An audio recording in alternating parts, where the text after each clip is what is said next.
Глава 2396. Древние духи деревьев предков.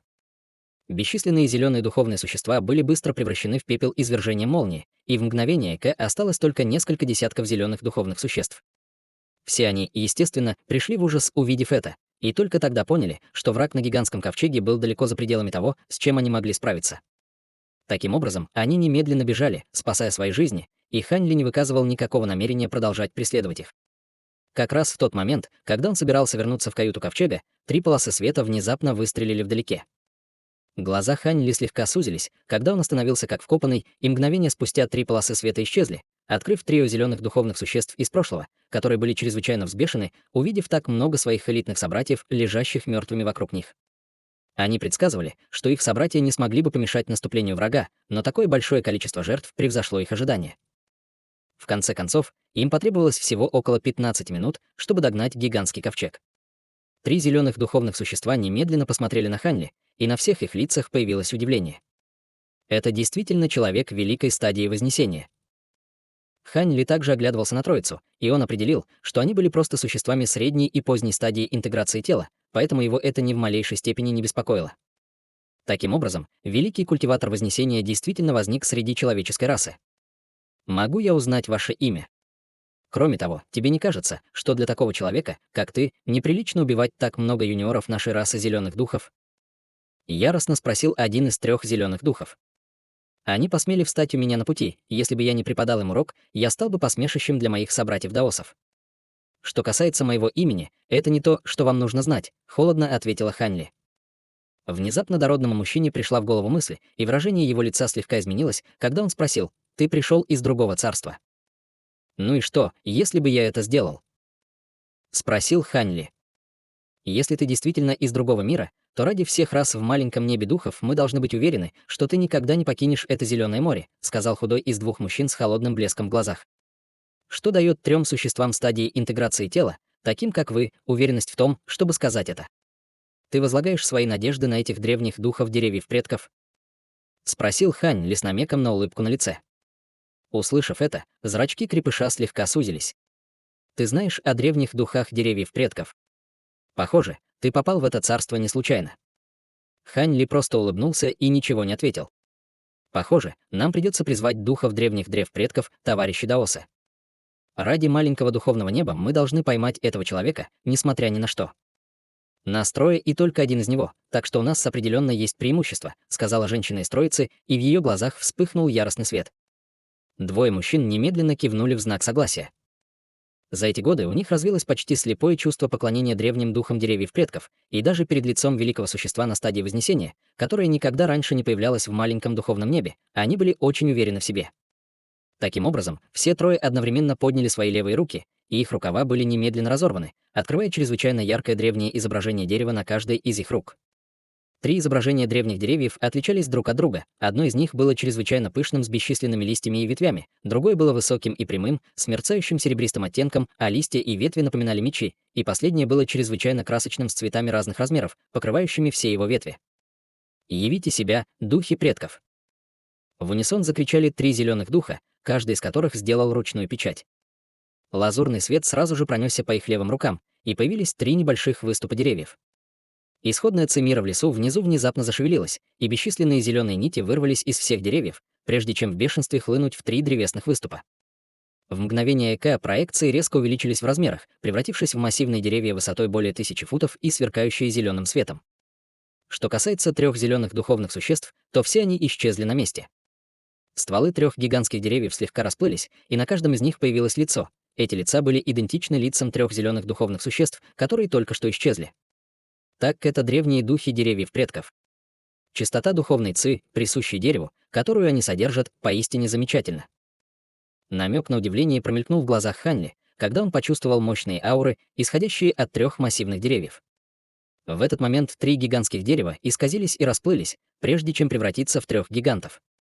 У одного из гигантов были длинные зеленые волосы, и он был одет в костюм из лазурных деревянных доспехов. Другой гигант был более стройным, с парой великолепных крыльев на спине и гигантским зеленым мечом в руке. И последний гигант был самым внушительным из трех, одетый в костюм из серебряных доспехов, которые были пронизаны крючковатыми шипами. И он держал в каждой руке огромный серебряный молот. Как только появились три великана, тот, что с длинными зелеными волосами, сразу же заявил: еще не поздно сдаться. Все, что вам нужно сделать, это сообщить нам местоположение входа в это царство, а затем вернуться в свое собственное царство. В противном случае, как только духи предков начнут действовать, даже мы не сможем контролировать их действия, и будет слишком поздно сожалеть о вашем решении, как только вы погибнете от их рук. Какая наглость! Даже если бы вы были истинными существами великой стадии Вознесения, вы все равно были бы ничем в моих глазах. Однако эта секретная техника владения, которую вы используете, довольно интересна. Стоило бы изучить эту секретную технику, как только я вас поймаю. Давайте больше не будем тратить время на бесполезную болтовню. Человеческая раса всегда была нашим заклятым врагом. Он смотрит на нас сверху вниз только потому, что он существо великой стадии Вознесения, поэтому давайте покажем ему силу древних духов деревьев предков. Сказал стройный гигант яростным голосом. Как только его голос затих, три гиганта немедленно начали бросаться к святому ковчегу духа чернил. Хань Ли стоял перед ковчегом, и слабая улыбка появилась на его лице при виде приближающихся гигантов. Внезапно он взмахнул в воздухе рукавом, выпустив серебряную молнию, которая превратилась в бесстрастного даосиста Се. «Брат Се, твое искусство выращивания идеально подходит для борьбы с этими древними духами деревьев предков, поэтому я оставляю их тебе. Если возможно, пожалуйста, захватите одного из них живым», — проинструктировал Хань Ли. «Предоставь их мне», — ответил Даос Се, бросив взгляд на трех гигантов вдалеке. Затем он наступил ногой на ковчег и устремился к троице гигантов среди бесчисленных дуг серебряных молний, превратившись в гигантского золотого краба размером в несколько акров в середине полета. После этого гигантский краб вытянул вперед свои клешни, затем открыл пасть, чтобы выпустить столб серебряной молнии, которая в мгновение ока достигла стройного гиганта. В то же время пространственные колебания вспыхнули над двумя другими гигантами, и пара массивных выступов клешней обрушилась на них рядом с огромным пространством серебряной молнии. Три гиганта, естественно, были очень встревожены, увидев это. Никогда бы они не подумали, что их противник сможет призвать такое грозное существо, которое просто так обладало способностями, присущими молнии, которые напрямую противостояли их собственным способностям, присущим дереву. Дородный гигант поднял свои молоты и выпустил бесчисленные выступы молота в сторону нисходящего выступа клешни, в то время как длинноволосый гигант сделал ручную печать, и бесчисленные массивные виноградные лозы появились из его лазурных деревянных доспехов во вспышке духовного света. Виноградные лозы переплетались друг с другом, поднимаясь в воздух, образуя гигантскую сеть, противостоящую другому выступу клещей. Что касается стройного гиганта, то у него было мрачное выражение лица, и он готовился отразить надвигающуюся вспышку серебряной молнии своим зеленым мечом. Поверхность гигантского меча слегка искривилась, и он внезапно превратился в огромный зеленый щит с бесчисленными узорами духа, выгравированными на его поверхности. Сразу же после этого раздалась череда оглушительных взрывов, когда произошла серия разрушительных столкновений, и огромное пространство серебряных молний разразилось во всех направлениях. Прямо в этот момент гигантский золотой краб издал низкий рев, и бесчисленные серебряные руны молнии внезапно появились на его спине, а затем сошлись, образовав массивное молниеносное образование. Молниеносное образование быстро растворилось в воздухе среди грохочущего грохота, и в следующее мгновение оно появилось над тремя гигантами среди взрыва сильных пространственных колебаний. Гигантский золотой краб также появился над тремя гигантами, прежде чем слиться воедино с образованием молнии, которое начало медленно спускаться сверху. Три гиганта немедленно издали яростный рев, и они выпустили вспышки яростных аур, только для того, чтобы их разорвало на части массивное образование молний при соприкосновении. В следующее мгновение образование молнии превратилось в облако молний, которое полностью затопило трех гигантов. Грохочущие раскаты грома раздавались непрерывно вместе с криками боли трех гигантов, а в облаке яростно взрывались шары молний.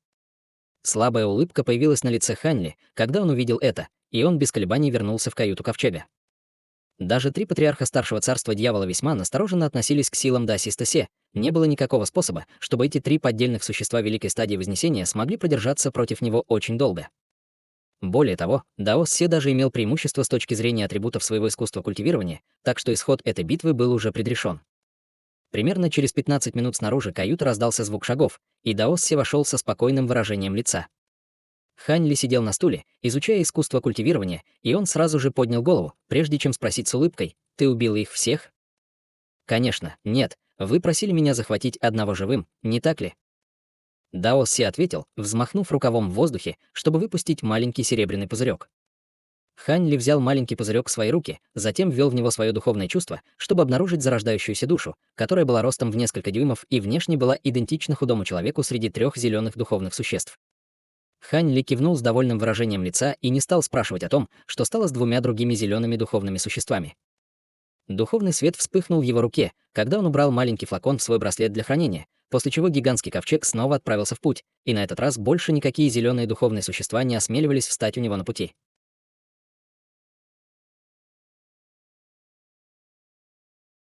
Глава 2397. Шокирующая человеческая раса. Вскоре после этого начали распространяться новости о том, что 3 самых могущественных существа расы зеленых духов были убиты человеком на стадии Великого Вознесения. Иностранные расы, соседствующие с расой зеленых духов, были чрезвычайно встревожены, услышав это, и они немедленно послали разведчиков, чтобы проверить подлинность этой новости.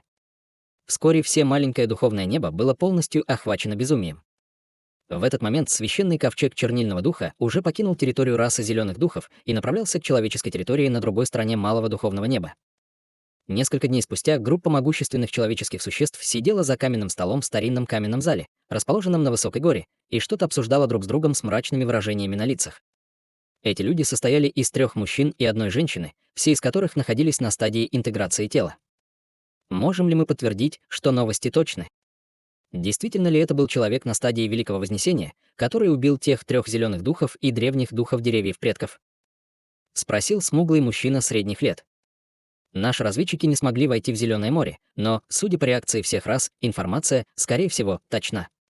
В противном случае раса зеленых духов не вывела бы всех своих членов в Зеленое море в экстренном отступлении в течение последних нескольких дней, ответил седовласый пожилой мужчина, поглаживая собственную бороду. Но мы все знаем, что ни одно существо стадии Великого Вознесения никогда не возникало из нашей человеческой расы в малом духовном небе, и, скорее всего, этого также никогда не произойдет в будущем, сказала женщина в зеленом, нахмурив брови.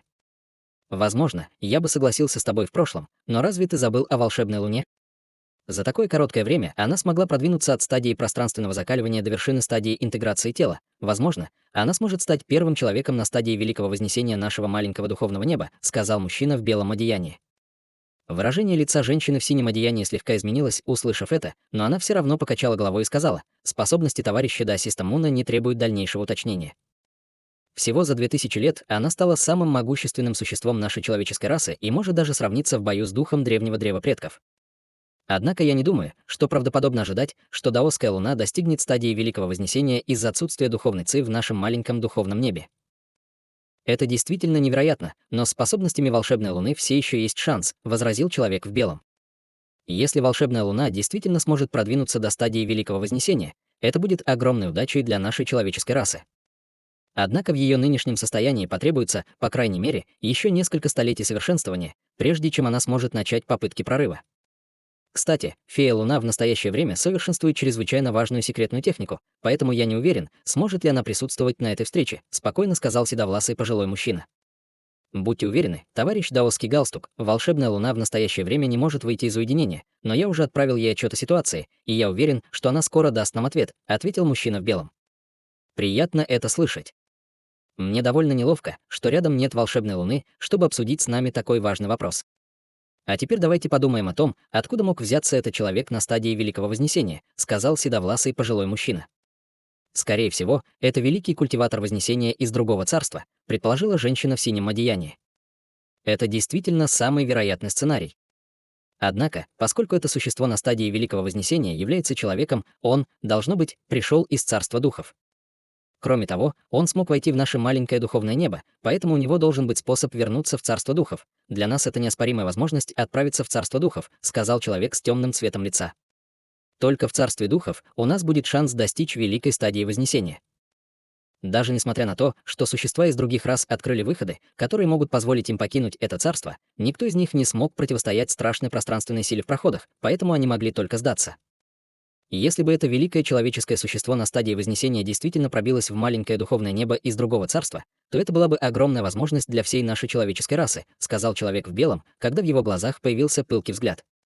К сожалению, мы мало знаем о царстве духов, и мы все еще не знаем, пришло ли это существо стадии Великого Вознесения из царства духов. Мы даже не можем быть уверены, является ли он человеком-культиватором. Однако одно можно сказать наверняка: этот человек, скорее всего, посетит нашу человеческую территорию, поэтому мы должны подготовить некоторые меры предосторожности. Мы должны быть готовы на всякий случай, если у этого человека возникнут какие-то зловещие намерения по отношению к нашей человеческой расе, осторожно сказал седовласый пожилой мужчина. Ты прав, но учитывая, что человек смог убить 3 древних духов деревьев предков, его силы явно намного превосходят наши, только у волшебной луны будет шанс против него. В конце концов, даосская луна единственная из нас, у кого есть силы, близкие к великой стадии Вознесения, сказал человек в белой мантии. Скорее всего, в ближайшее время волшебная луна не сможет выйти из уединения. В конце концов, в настоящее время она. Голос седовласого пожилого мужчины внезапно оборвался, когда полоска серебристого света приблизилась к залу, прежде чем влететь в него в мгновение ика. Затем он превратился в маленький серебряный меч, который опустился к каменному столу, вокруг которого все собрались. К маленькому мечу была прикреплена белая нефритовая накладка, и седовласый пожилой мужчина немедленно отсоединил нефритовую накладку от меча. Сразу же после этого серебряный меч слегка вздрогнул, прежде чем вылететь из зала в виде полоски серебристого света. Таким образом, все обратили свое внимание на нефритовый слип, который держал пожилой мужчина. Пожилой мужчина прижал нефритовый слип к своему лбу, затем закрыл глаза и вложил в него свое духовное чувство. Несколько мгновений спустя он снова открыл глаза с радостным выражением лица и сказал: «Это послание от волшебной луны. Она согласилась пойти и встретиться с той великой стадией Вознесения, которая будет с нами, когда он прибудет на нашу человеческую территорию». Это отличная новость. Присутствие товарища даосской луны, сопровождающего нас, было бы очень обнадеживающим, сказал человек в белом с восторженным выражением лица, и выражения всех остальных также немного смягчились. После этого последовала короткая дискуссия, прежде чем все покинули каменный зал, чтобы сделать необходимые приготовления. В другом месте, в уединенной долине, была потайная комната, вход в которую был запечатан слоем ледяного льда. Там была женщина в белом одеянии, сидевшая на чистом серебряном диске в безмолвной медитации. Женщина была неподвижна, как статуя, и хотя черты ее лица были скрыты слабым серебристым световым барьером, было очевидно, что она была исключительной красоты. Примерно через месяц над горным хребтом на окраине человеческой территории внезапно появился горный черный ковчег. Всего через несколько вспышек ковчег пролетел над горным хребтом и углубился на территорию людей, оставив позади бесчисленное множество ошеломленных зрителей в горном хребте. Люди малого духовного неба никогда раньше не видели такого огромного летающего сокровища, и у некоторых из них хватило присутствия духа разослать сообщения, объявляющие о прибытии ковчега на человеческую территорию, используя некоторые особые сокровища. Несмотря на то, что священный ковчег духа был чрезвычайно привлекательным, никто не пытался остановить его, когда он продолжал углубляться в человеческую территорию. 2 дня спустя ковчег пролетел над большим озером, прежде чем остановиться над рядом небольших гор. Вот где находится пещера моей матери, старший хан. Помимо меня и моей матери, есть несколько моих сестер и дядей, которые также живут в этих горах, сказал Джу Гаэр восторженным голосом, а затем сразу же полетел прямо к одной из гор, как полоса серебряного света. Похоже, она действительно скучает по дому. Иначе она бы не выбежала, даже не попрощавшись, Хань Ли усмехнулся. Гаэр никогда раньше так надолго не покидала свой дом, поэтому вполне естественно, что она очень хочет воссоединиться со своей семьей, сказал патриарх Хуаши уважительным голосом. Как только его голос затих, Ли Хань и патриарх Хуаши появились перед ковчегом во вспышке лазурного света, и оба они начали осматривать небольшие горы внизу. Как раз в этот момент Чжу Гаэр исчез в определенном месте на полпути вверх по горе.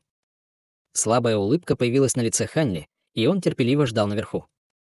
Он чувствовал, что в горах есть какие-то люди, которые используют сокровища, чтобы тайно шпионить за ним и гигантским ковчегом, но они не осмеливались появиться перед ним. Некоторое время спустя молодая женщина в простом наряде внезапно появилась из горы, в которой исчез Джу Гаэр. Женщина была сильно похожа на Джу Гаэр, и она крепко держала Джу Гаэр за руку, когда они оба вышли со слезящимися глазами. Младшая Ши Синь Юнь выражает свое почтение старшему Ханю. «Гаэр сказала мне, что ты ее спаситель, и я действительно в долгу перед тобой», сказала женщина, когда она и Джу Гаэр опустились на колени перед Хань Ли снизу. Выражение лица Хань Ли слегка изменилось, когда он почувствовал основу для культивирования стадии пространственного закаливания женщины, и он сказал: «Вы, должно быть, мать Чжу Гаэр. Как и ожидалось, у вас есть приличная база для выращивания. Нет необходимости в формальностях, я пришел сюда, чтобы вернуть Гаэр домой, но также и для того, чтобы задать вам несколько вопросов». «Конечно. Пожалуйста, входите, старший хан. У меня нет спиртового чая или спиртового вина, чтобы поприветствовать вас, но у меня есть некоторые спиртовые фрукты, которые очень редки в других мирах, и я надеюсь, что они вам понравятся», сказала Ши Синь Юнь уважительно, поднимаясь на ноги. «Тогда, пожалуйста, простите мое вторжение. Хуаши, ты можешь пока остаться здесь», проинструктировал Хань Ли.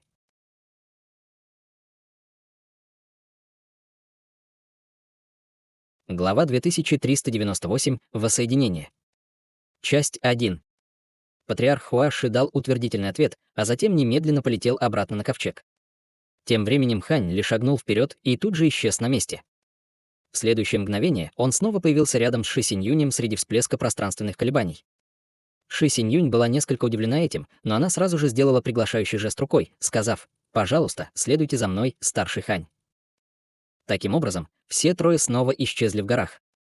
В то же время несколько культиваторов людей собрались в зале в чреве соседней горы, оценивая все, что происходило снаружи, через зеркальное сокровище. Это действительно Гаэр.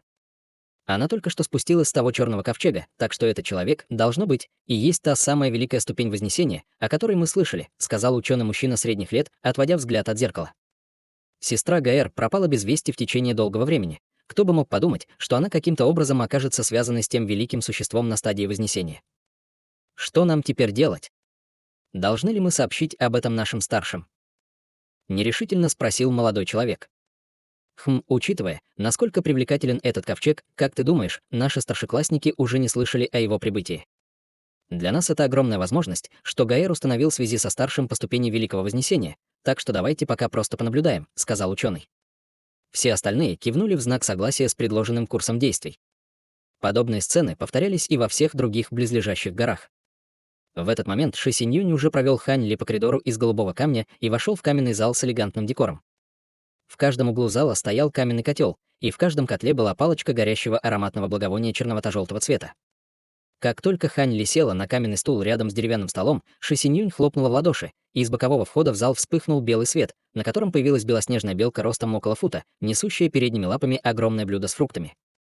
У белки была пара умных черных глаз, и хотя она шла довольно шатко, она вообще не издавала ни звука и была очень проворной.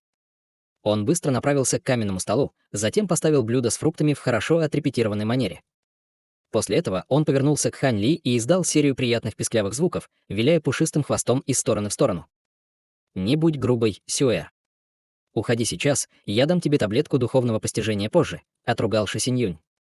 «Хе-хе, это зверь-снежная белка, верно? Как интересно, эти звери довольно редки даже в царстве духов. Похоже, что это всего лишь шаг от достижения полного интеллекта. «В таком случае я помогу», — сказал Хан Ли со слабой улыбкой, затем достал из рукава таблетку размером с большой палец. Глаза снежной белки немедленно загорелись, уловив аромат таблетки, и она мгновенно вскочила, чтобы проглотить таблетку, прежде чем приземлиться рядом с каменным столом.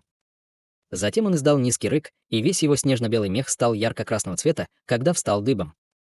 Череда тресков и хлопков раздалась внутри его тела, и он покатился по земле к большой тревоге Ши Синьюня. «Старший хан, что такое?»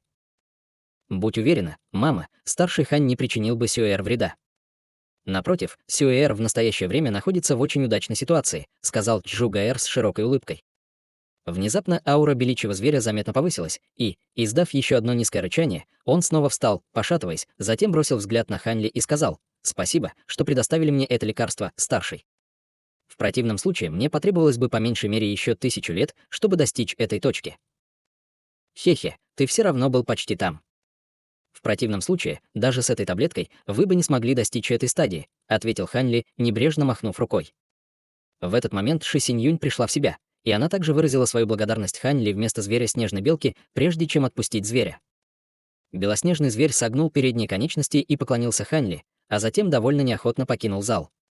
«Гоэр вкратце рассказала мне о своем времени с тобой. Ей действительно повезло, что она встретила тебя даже после того, как попала в царство старшего дьявола. Если бы ты не спас ее, этого воссоединения никогда бы не произошло. Кроме того, вы упомянули, что хотели задать мне несколько вопросов. Я обязательно отвечу на них в меру своих возможностей», сказал Ши Синьюнь в уважительной манере. Несмотря на то, что это было совпадением, что я встретил Гаэр в царстве старшего дьявола, в ней было что-то, что привлекло мое внимание. Кстати, я слышал от Гоэр, что ты был только на стадии зарождения души, но уже достиг стадии пространственного закаливания. Ты, должно быть, столкнулся с какой-то чудесной возможностью облегчить такое быстрое прогрессирование, верно? Неторопливо сказал Хань Ли. До исчезновения Гаэры я был только на стадии позднего зарождения души, и я действительно столкнулся с огромной возможностью, которая позволила мне достичь стадии пространственного закаливания за такое короткое время. Старший Хань, не могли бы вы подробнее рассказать, что такого в Гаэр, что привлекло ваше внимание? Спросил Ши Синьюнь. Похоже, у Гоэр еще не было возможности рассказать тебе об этом. В таком случае я был бы рад объяснить, сказал Хань Ли с улыбкой. Пожалуйста, продолжайте, старший, подсказал Ши Синьюнь. Ты знаешь, как Гаэр соприкоснулся с великим искусством воплощения? Спросил Хань Ли. Ши Синьюнь слегка запнулась, услышав это, и она бросила взгляд на Гаэр, прежде чем ответить. «Конечно, я знаю, я была той, кто научил ее искусству культивирования». Я понимаю, но, по словам Гоэр, основное искусство культивирования, которое вы используете, это не искусство великого воплощения. Вместо этого это очень распространенное искусство чистой ци. Что я хочу знать, так это от кого ты получил великое искусство воплощения, спокойно сказал Ханли. Так вот какой у вас вопрос? Боюсь, это ставит меня в небольшое затруднительное положение. Я получила великие искусства воплощения от другого старшего, но я поклялась никому не раскрывать их личность без их согласия и до того, как Гаэр достигнет определенного уровня мастерства в этом искусстве культивирования, сказала Ши Синьюнь с нерешительным взглядом в ее глазах. Я понимаю. Позвольте мне задать вам еще один вопрос. Этот старший мужчина или женщина? Конечно, вы можете рассказать мне хотя бы это. Будьте уверены, если этот человек действительно тот, кого я ищу, то у нас очень близкие отношения, и я бы с удовольствием с ним познакомился, сказал Ханли со спокойной улыбкой. После долгого колебания Ши Синьюнь, наконец, стиснула зубы и ответила: «Человек, который даровал мне великое искусство воплощения, это женщина. Если она действительно ваша знакомая, то я могу сделать исключение и сообщить ей о вашем приезде, чтобы узнать, согласится ли она встретиться с вами. Ты старший по ступени Великого Вознесения, и ты спас жизнь Гаэр, так что я уверен, что старший не стал бы винить меня за это. Однако, если она откажется тебя видеть, тогда я ничего не смогу сделать. Конечно. Просто сообщите ей мое имя, и, независимо от результата, я буду в неоплатном долгу перед вами за это», — сказала Ханли с улыбкой. «Я бы не посмел, старший. То, что я делаю для тебя, совершенно бледнеет по сравнению с тем фактом, что ты спас жизнь Гаэр. Я немедленно отправлю сообщение этому старшему. Пожалуйста, дайте мне минутку, старшая Хань», — почтительно сказала Ши Синьюнь, затем вытащила сокровище из нефритового кулона из рукава. Она быстро начертала пальцем какой-то текст на нефритовом кулоне, затем растолкла его в порошок, который тут же рассеялся в виде пятен белого света. В то же время одетая в белая женщина, сидевшая на серебряном диске в той таинственной тайной комнате, внезапно открыла глаза и подняла руку, на которой несколько строк светящегося белого текста появились перед ней среди всплеска пространственных колебаний. После лишь краткого изучения сообщения женщина начала слегка дрожать и провела рукавом по воздуху, чтобы стереть текст, затем сама вызвала строку светящегося белого текста, прежде чем это сообщение также растворилось в воздухе. В то же время несколько полос света поспешно полетели в сторону долины за пределами секретной комнаты. Тем временем в рукаве Ши Синьюнь раздался слабый жужжащий звук, и она немедленно вытащила из этого рукава еще один нефритовый слип. На нефритовом листе было написано послание, и, прочитав его, она повернулась к Ханли с восторженным выражением лица. «Старший хан, этот старший согласился прийти и встретиться с вами завтра утром». Едва заметное волнение промелькнуло в глазах Ханли, когда он услышал это, и он поблагодарил Ши Синьюнь, прежде чем задать ей несколько вопросов о маленьком небе духов. Он уже узнал кое-что о маленьком духовном небе от Чжу Гаэр, но Ши Синьюнь, естественно, был более осведомлен об этой сфере. Примерно через час их разговор завершился, и Ханли эвфемистически отказался от предложения Ши Синьюнь остаться, прежде чем покинуть зал и вернуться на священный ковчег чернильного духа. Ковчег парил в воздухе между несколькими горами, и в этот момент на близлежащих горах уже собралась целая серия высококлассных культиваторов людей. Однако никто из них не осмеливался приблизиться к Хань Ли и осторожно задерживался очень далеко, оценивая гигантский ковчег издалека. Некоторые из наиболее оппортунистических личностей среди них послали учеников навестить Ши Синьюнь или посетили ее сами сразу после того, как Хань Ли покинула свое жилище в пещере, надеясь получить от нее какую-то информацию о Хань Ли.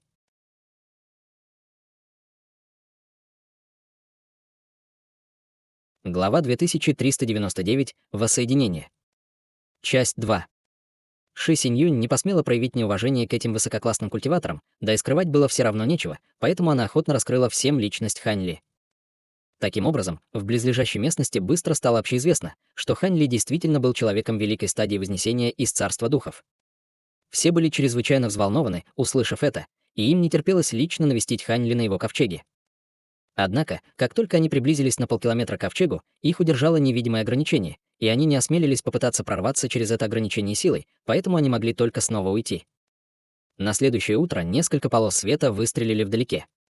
Хань Ли медитировал в каюте ковчега, когда открыл глаза и сделал ручную печать, чтобы снять невидимое ограничение, затем вышел из каюты, прежде чем подойти к передней части ковчега. Полосы света появились над гигантским ковчегом в мгновение ока, затем исчезли, открыв несколько культиваторов людей. Все эти культиваторы остановились на высоте более 1000 футов над ковчегом, за исключением женщины в белом, похожей на небесную деву, которая с радостной улыбкой спустилась прямо к Хань Ли. Как только Хань Ли увидел эту женщину, весь мир вокруг него исчез из поля его зрения. Женщина быстро подошла к Хань Ли и сказала: «Наконец-то ты нашла свой путь сюда. Я никогда не сомневался, что этот день настанет, но я действительно скучал по тебе во время нашей разлуки». «Ваньер», — позвал Хань Ли самым нежным голосом, затем протянул руку, чтобы осторожно погладить шелковистую гладкую щеку женщины, как будто он гладил бесценное сокровище. Действительно, эта женщина в белом была никто иная, как Наньгун Ван, которую Хань Ли искал много лет, и она также была широко известной волшебной луной человеческой расы малого неба духов. При виде этого среди наблюдающих за этим людей-культиваторов сразу же пробежал переполох. Наньгун Ван в настоящее время была бесспорным самым могущественным существом в человеческой расе, и это сочетание с ее потрясающей красотой делало ее богиней в глазах бесчисленных молодых культиваторов мужского пола. Таким образом, все были ошеломлены тем, что она была так близка с мужчиной-культиватором из другого царства, и также не было недостатков зависти и ревности. Только группа культиваторов, которые сопровождали Наньгун Ван к ковчегу, не удивились, увидев это, но у них также были сложные взгляды в глазах. В следующее мгновение Наньгун Ван нырнул вперед в объятия Хань Ли. Полдня спустя Наньгун Ван уютно устроилась в объятиях Хань Ли с очаровательным румянцем на лице. Они вдвоем лежали на нетронутой кровати из белого камня в элегантно оформленной спальне на ковчеге, и Наньгун Ван рассказывала Хань Ли о своем прошлом опыте. Оказалось, что после того, как Хань Ли вознесся в царство духов, Наньгун Ван также достиг узкого места после многих лет напряженного культивирования. Таким образом, у нее не было другого выбора, кроме как пойти по стопам Хань Ли и войти в определенный пространственный узел, чтобы подняться в царство духов.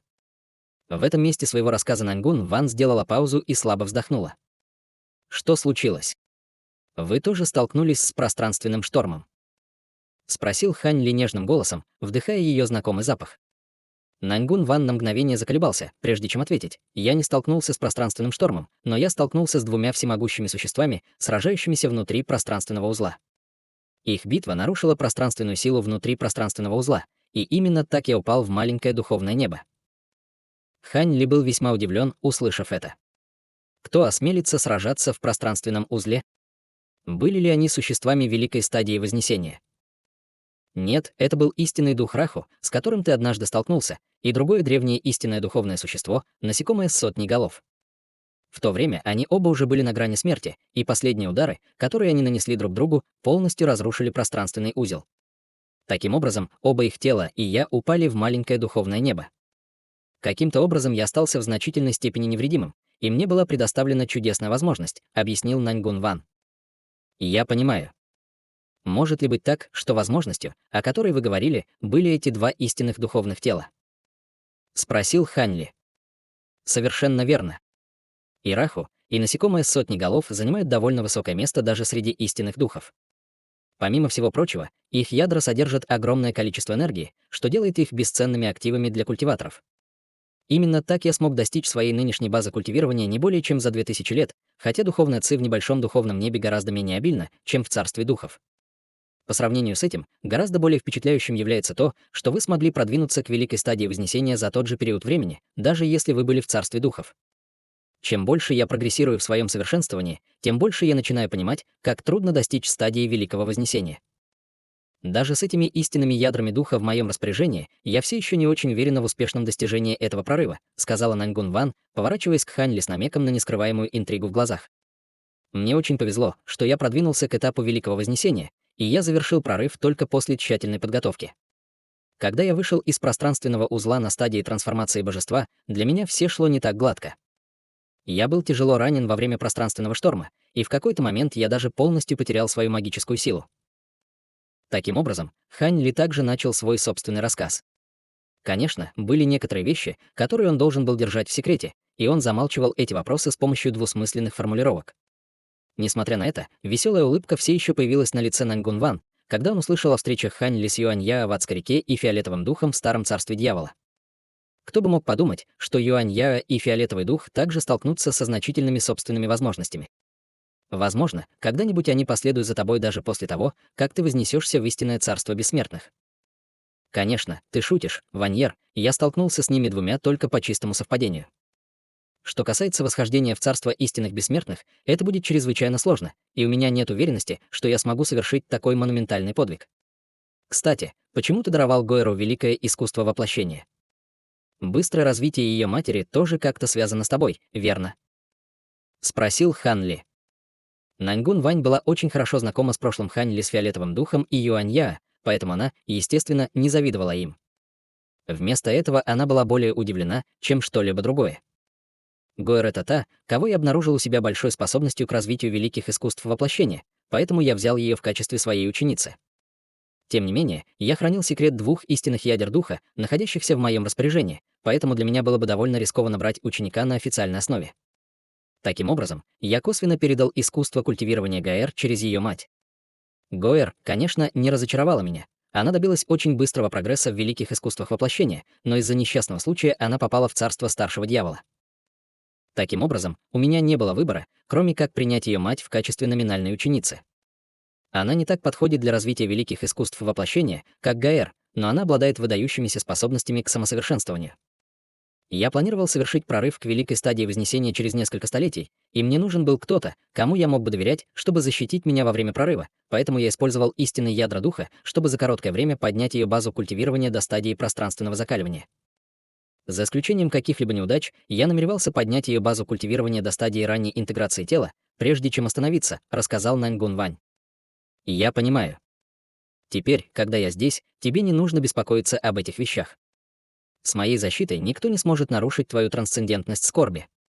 Кроме того, как только мы вернемся в царство духов, у меня есть несколько способов увеличить ваши шансы на успешный прорыв, сказал Ханли.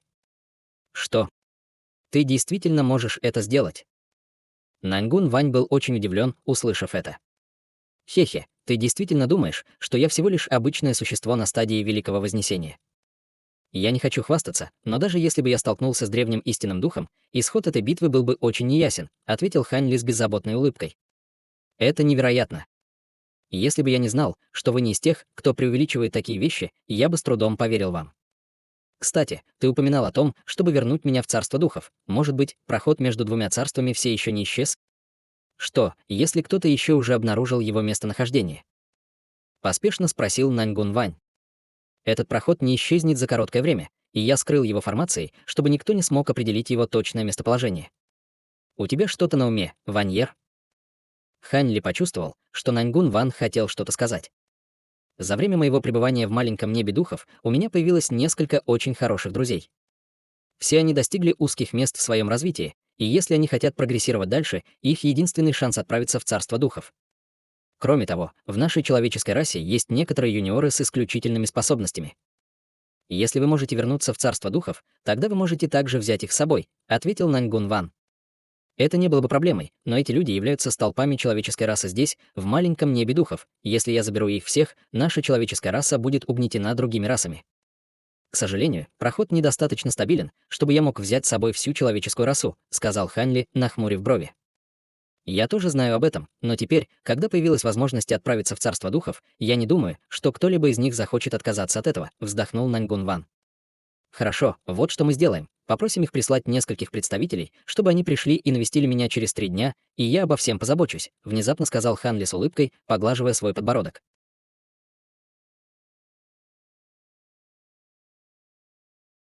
Глава 2400. Сокрушение всех рас. 3 дня спустя Хань Ли встретился с 4 культиваторами стадии интеграции тела в зале своего ковчега, в то время как Наньгун Ван сидел рядом с ним.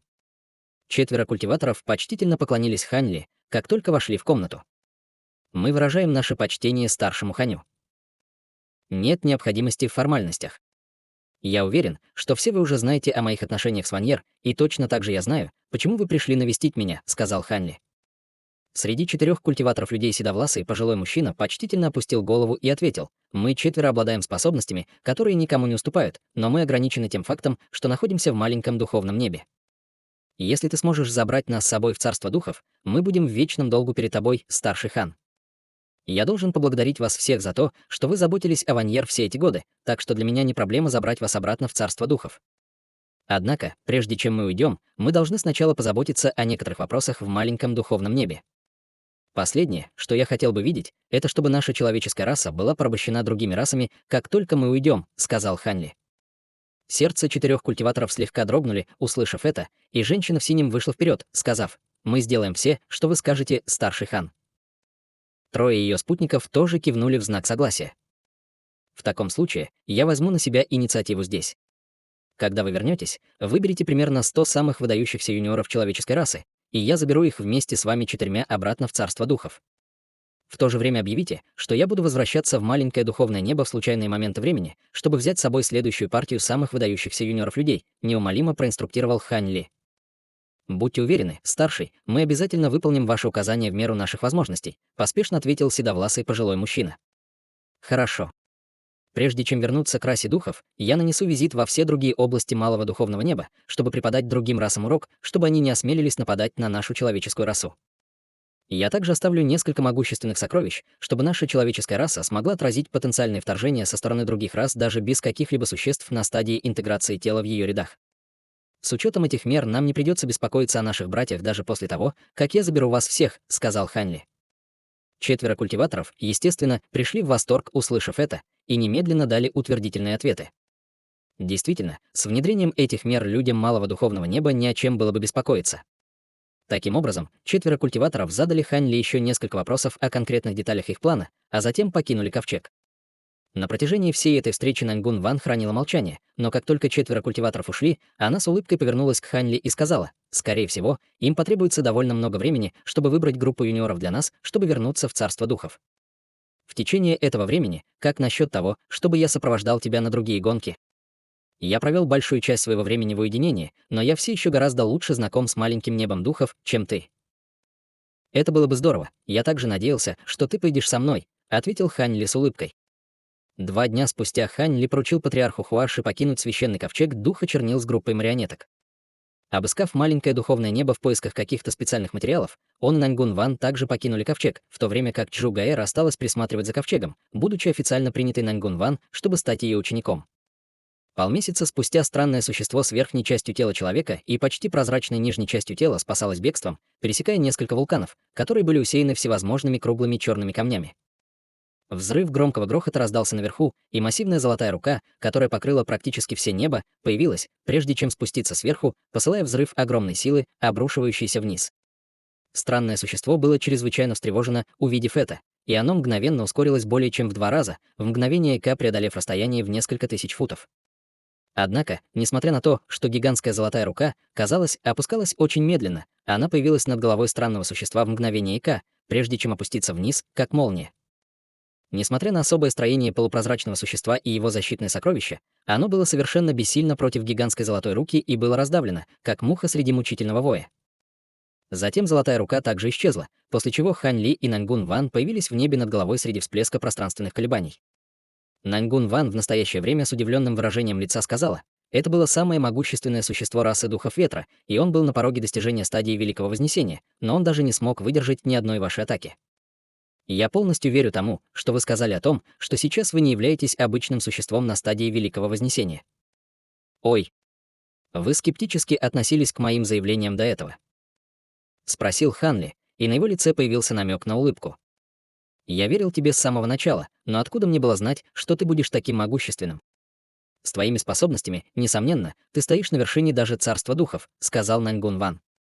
«Хе-хе, ты узнаешь ответ на этот вопрос, как только мы вернемся в царство духов. Поехали, наша следующая цель — самое могущественное существо расы гигантских богомолов», — Ган Цзинь. Хан Ли усмехнулся. Наньгун Ван просто закатила глаза в ответ и не стала возражать. Таким образом, Хань Ли провел рукавом по воздуху, выпустив вспышку золотого света, которая охватила их обоих, прежде чем улететь. Месяц спустя десятки тысяч гигантских серых богомолов безжалостной волной неслись к барьеру серого света. Там была небольшая черная гора высотой более 1000 футов, парящая внутри барьера серого света, и на вершине небольшой горы стояли Хань Ли и Наньгун Ван. За этой волной гигантских богомолов стояло массивное насекомое с человеческим лицом, которое было в 5 раз больше своих собратьев, и оно издалека оценивало дуэт Хань Ли с мрачным выражением лица. У гигантского насекомого были черные узоры, которые вспыхивали по всему его телу, и под влиянием этих черных узоров тела других насекомых были окутаны слоями слабого малинового света. Это весьма примечательно, что ты можешь контролировать стольких своих собратьев и временно усилить их способности до такой значительной степени, но, к сожалению, это не сработает против меня, безразлично сказал Хань Ли. Сразу же после этого шар золотой молнии размером с дом возник среди грохочущего раската грома, затем резко увеличился в размерах, выпустив бесчисленные дуги золотого света, которые переплетались, образуя массивную сеть, которая опустилась, чтобы охватить практически весь рой насекомых. Все богомолы в сети золотой молнии мгновенно превратились в пепел, но насекомое с человеческим лицом внезапно открыло рот, чтобы выпустить шар темно-зеленой жидкости, проделав большую дыру в сети молнии над головой, через которую оно смогло убежать. Пара лазурных крыльев появилась у него на спине, и он энергично захлопал крыльями, готовясь применить секретную технику, чтобы скрыться с места происшествия, но прямо в этот момент Хань Ли провел рукой по воздуху внутри барьера серого света. Пространственные колебания вспыхнули рядом с насекомым с человеческим лицом, и полоса лазурного меча появилась, прежде чем разрезать тело насекомого на части с невероятной скоростью. Сразу же после этого полоса меча превратилась в лазурный барьер меча, который охватил две половины тела насекомого. Как только меча рассеялась, тело насекомого и его зарождающаяся душа уже превратились в ничто.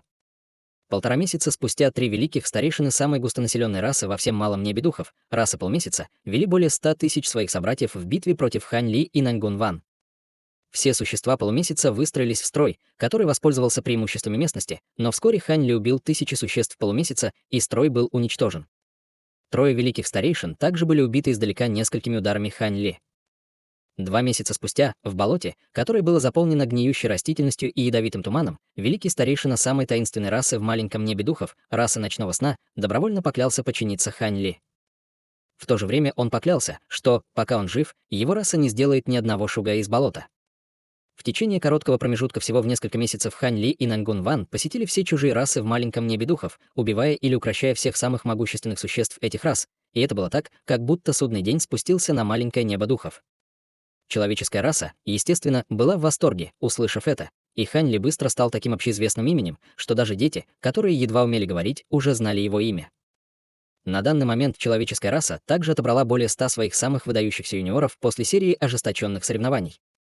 3 месяца спустя священный ковчег чернильного духа вернулся в Зеленое море, и на нем были не только Хань Ли и Наньгун Ван, но и 4 человека-культиватора стадии интеграции тела и отобранные юниоры. Что касается зеленых духов в Зеленом море, они уже улетели далеко, оставаясь за тысячи километров от гигантского ковчега. Наконец, ковчег остановился над массивным деревом. Хань Ли опустил взгляд, прежде чем сделать печать рукой, затем указал пальцем на дерево, на котором дерево внезапно исчезло, открыв шар радужного света. «Поехали».